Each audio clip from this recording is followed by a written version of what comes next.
So, congratulations for those who had the Chargers plus the 4. You get a win. But the story coming out of that game is the health of Justin Herbert. Obviously took a couple of big hits in the fourth quarter. At one point, it looked like he could have picked up a first down if he had run for it. But just ended up throwing the ball into the ground because his left side was really banged up. And then right afterwards, threw that laser, that Dan Marino-esque laser, to pick up a big first down on a fourth down on their final drive of the game.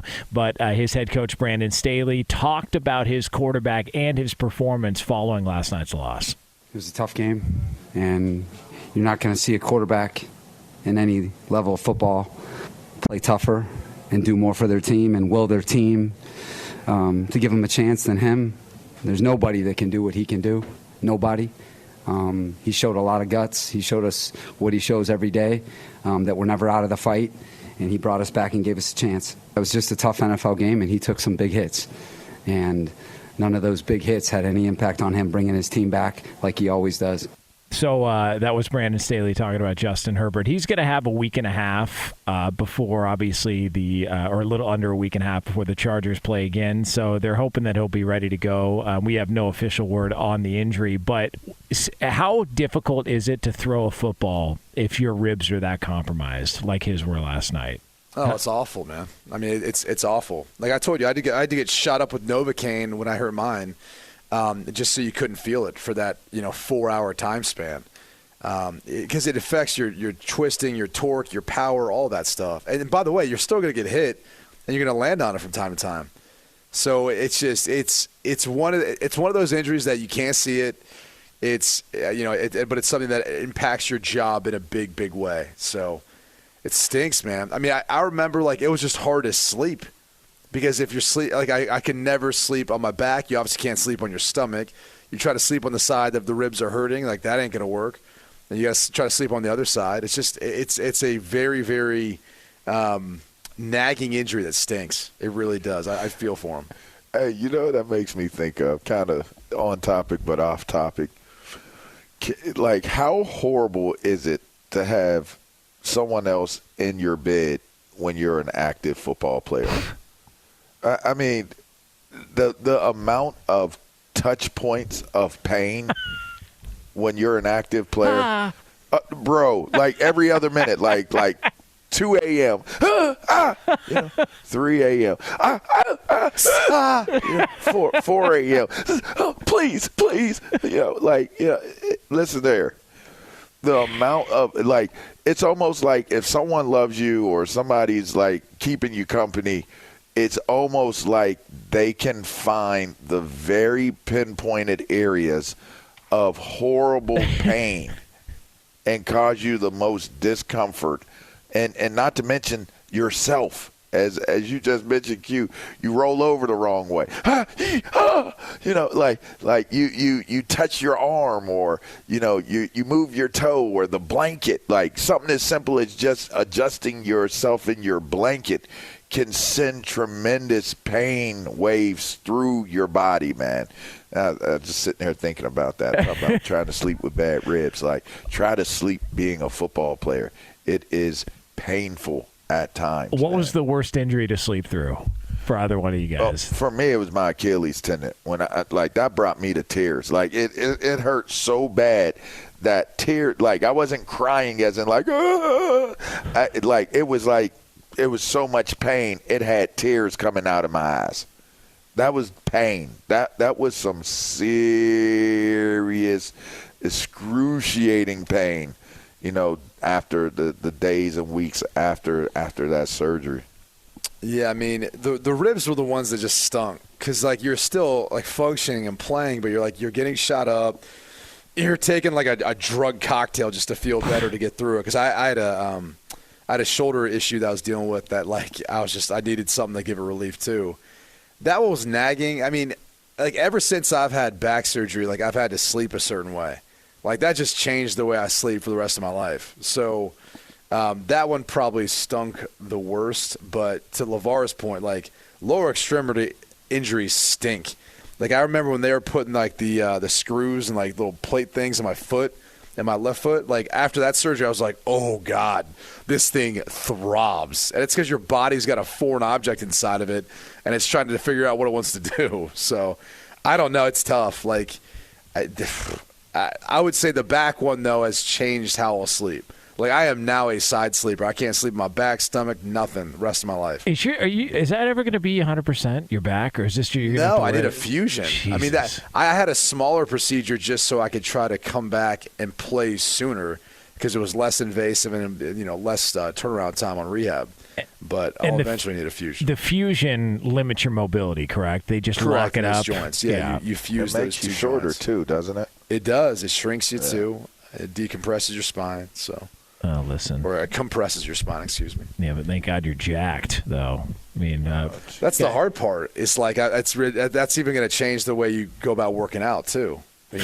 Now I'm done. Not what I heard yesterday. Yeah, I'm done now. Brady was getting it in yesterday. Just like I could hear the clanging and banging in the background. Easy. Clanging and banging. Oh yeah. Jonas is a big clanging and banging guy. I'm just trying to get it in. Look, he's like Brady's like one of those guys to where like people will put the chain around their waist when they want to do pull-ups. Like Brady will put the chain around his waist, and instead of going like 145 plate, he goes 345 plates, and just to be a smartass, puts a 2.5 on there as well too. Just to let everybody know. Listen, any way you want this, I can make it happen, and then just rips out like 3 sets of 12. Ha! Oh, wow. Drops down. How's that sound again? Ha! Yeah. Good, nice little warm up, and then gets out to the big noon kickoff set. What was I? How are you aware of this? Did I leave you a voice note or something? Yeah. I might have left me a little voice note. Just let me know that what he was doing while I was not doing it, which is always nice because he knows that that's. I'm not even sure I got the time zones right, but I think I got the Pacific one right. Yeah. Well, based on how that show was put together, you probably did. But that's the magic of radio. By the way, we do have some results from last night's game. Some of the over/unders. Lee DeLapp has got some results from last night. Do you want to play some imaging here? We get real fancy here on a Friday, a little fancy Friday here for some over/unders on a football Friday as we take a look back at how we performed. Time to put your money where your mouth is. I have been losing.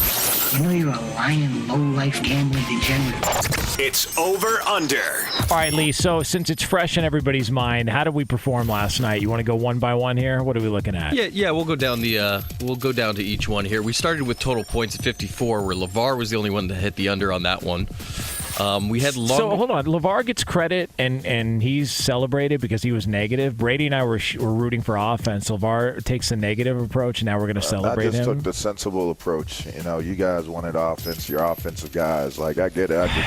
Defense. We tend to err on the side of just sensibility. We were going to play defense. You were going to get defense on both sides. Two good defenses. Defense. We have defense. We need defense. We've got. Okay, go ahead. Yeah. Sorry, got carried away. What else, Lee? Got carried away. Well, Jonas, you and LaVar both got it correct that the longest touchdown was over 38.5 from both Watson. Was it 97 yards? There was a 99 from Watson, Jalen Watson, as well as a 41-yarder from Justin Watson. By the way, I think I saw it was made the rounds on social media that Jalen Watson worked at a Wendy's a few years ago. I was pursuing his football dream. He worked at a Wendy's. So how about it, Brady? Star of Wendy's commercials. There it was, Jalen Watson on Thursday Night Football. I actually think you saved his career based on how successful Wendy's is and his performance at Wendy's leading him to Thursday Night Football. I have zero to do with any of that, but still, cool story. And what a night. What a night if your last name's Watson, huh? What? Hey, I tell you. can I get a hand and the over MVP here? probably was somewhere laying down watching the game on Amazon, having a great night. By the way, do you think Deshaun had a TV installed on the floor when he's laying on the massage table? Just so you can watch You it all don't the need time. you don't need a have it on the TV. You floor got and tablets ceiling. these days.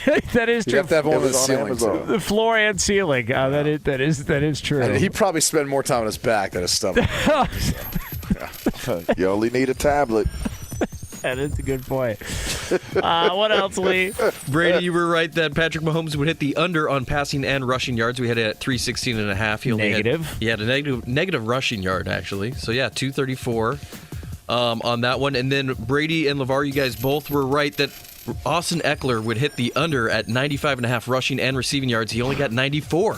Oh, Wow, are you serious? Wow. 39 rushing, Wow. 55 receiving. Okay, He did do pretty good. can with we? them screen passes. There could be a stat correction on this, so I'm not willing to say that I'll accept a loss on that one. There could be you can't find 2 extra It could go yards to throw in. It could go the opposite direction, though, Joe Nats. God, they were that close. That's how good these guys are to set these lines at DraftKings. That's how good we are at calling them and picking Think them. about last night. It was a 3-point spread. It opened at 3, ended up going to 4. Yeah. And then the over-under ended up getting bet down to, what did it close at, 52.5 or something like that? Yeah, I don't think it stayed at the 54. I No. think it did come It got down. bet down. That was Yeah. like close in most books. God, they got it right They're on that good, man. money. They're good. What else, Lee? Is that it? Lastly, you guys all thought it would hit the over on Joey Bosa and Khalil Mack with over 1.5 Not even sacks. close, huh? Not even close. Khalil Mack got a half a sack. So for the end of the week, you guys, LaVar takes the lead. 3 to Brady, you got 2. Jonas, you got 1. No, good job, Jonas. Kiss my ass, Lee. How about that? Jeez, Jonas. Good job, Jonas. That's all right. You're 50% on the year so far. Yeah, well, this is the exhibition. So, once we get to the regular season coming up here next week, I think I'm going to start hitting my stride. All right, so we got a couple of exhibition games out of the way. Really going to hit my stride coming up.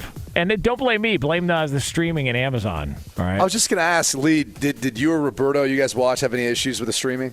I actually did. No. Okay.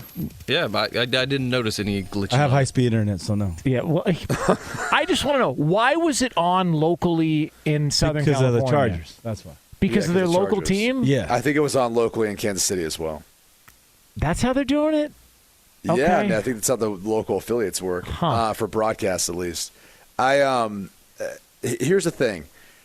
There was enough people who commented about this that I was curious to hear your guys' thoughts because I wasn't watching with sound the entire time. It did seem like for some reason like the sound was a bit off. Like it didn't sound like a normal broadcast in that regard. That's true, actually. Yeah, we were talking about that too. The mix was weird.